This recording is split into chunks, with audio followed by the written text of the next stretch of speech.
Welcome to our weekly look at the impeachment proceedings against Donald Trump and why you need to pay attention. Let's start here with the 5 big impeachment stories from the week that was in just 30 seconds. Story number 1. In his testimony on Capitol Hill, Alexander Vindman characterized the Ukraine call transcript as, quote, mostly accurate. Story number 2. The House voted to formalize the impeachment inquiry into President Trump. Story number 3. Trump tweeted moments after the House resolution passed. Story number 4. 2 Democrats, one from New Jersey, one from Minnesota, voted no on the impeachment inquiry. Story number 5. That impeachment inquiry is soon going to move to open public hearings. And now for a bit of a deeper dive into the 3 words that have been buzzing throughout this entire impeachment story. Quid pro quo. Trump has continuously said, quote, there was no quid pro quo. Saturday Night Live even mocked the president's obsession with that phrase this week. And there was absolutely no, the new one. There was no quid pro quo. That's right. No quid pro code. To help better understand the implications of a quid pro quo and what it means for Donald Trump, I'm joined by Michael Zeldin, a CNN legal analyst. He's the former special assistant at the Department of Justice to Robert Mueller, and he literally teaches on impeachment at a little university I like to call Harvard. Okay, Michael, thank you for being here. Let's start simple. I took Latin as a kid, but I want you to, my mom still always says that's a great language, good basis for my SATs. Let's start very basic. Quid pro quo. Legally speaking, what are we talking about? From the Latin, it means something for something. In our commerce, it's a daily occurrence of I pay money, I get product. In older days, it was a barter system. I will fix your roof if you will do my plumbing.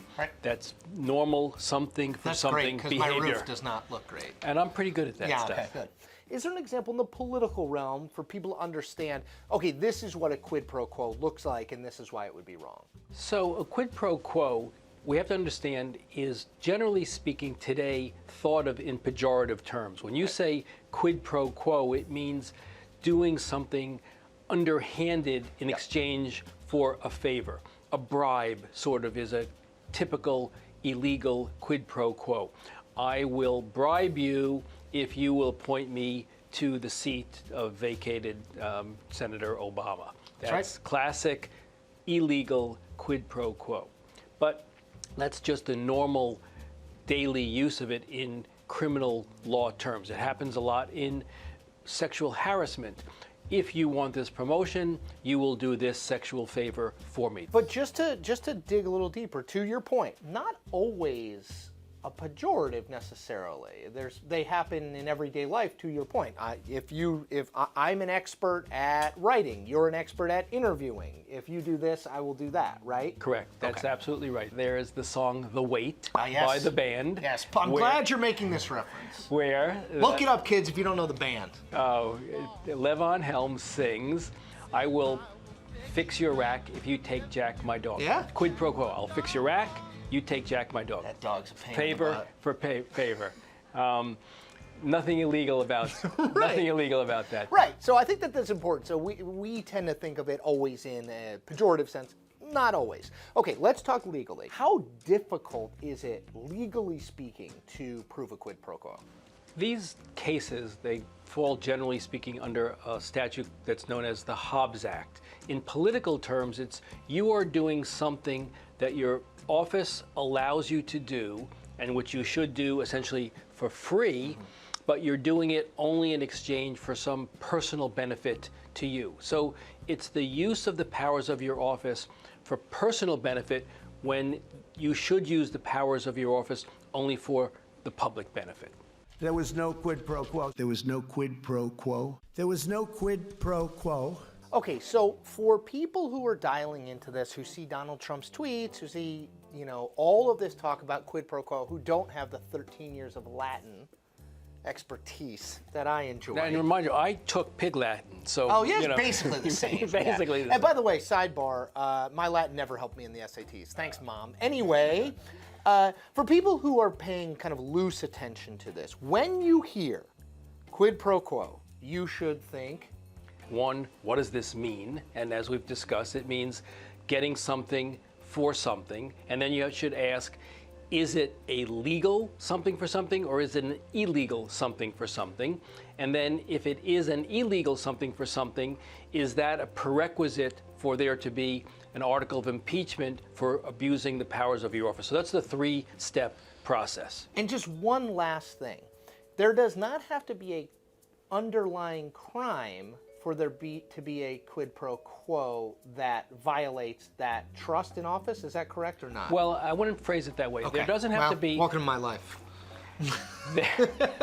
There doesn't have to be an underlying crime for the office holder to violate the authority of his office and commit an impeachable offense. Okay. So what you have to be careful of in analyzing the president's behavior is not, is there a criminal law violation, quid pro quo, bribe for the Senate seat, but rather, was there behavior that abuses the power of the office? And in this case, the allegation is that the Democrats are making is that he essentially asked the president of Ukraine to provide him personally valuable political information, dirt on the Bidens, in exchange for the release of military aid and or a meeting at the White House. That's how they talk about it in quid pro quo terms, but as we talked about, it is not a prerequisite for impeachment that there be an underlying criminal law violation. Michael Zeldin, thank you. My pleasure. We make a special impeachment episode every week on The Point. Make sure to check them all out. Those in favor, please say aye.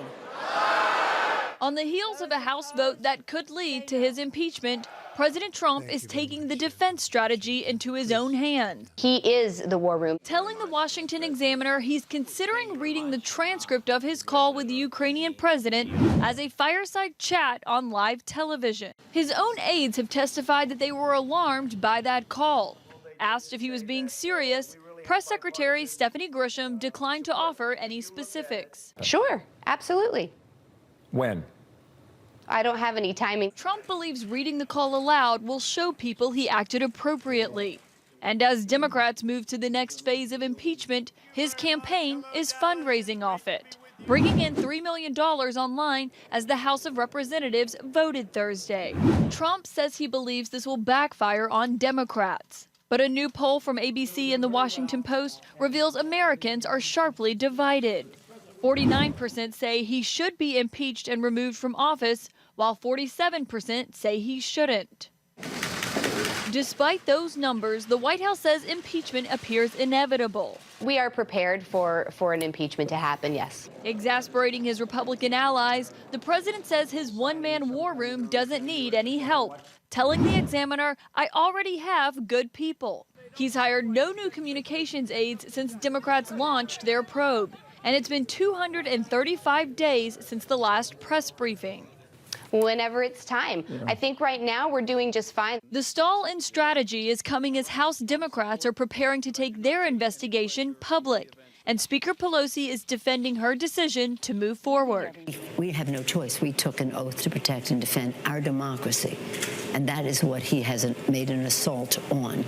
And if the Republicans have a higher loyalty to the president than they do to their oath of office, that's their problem.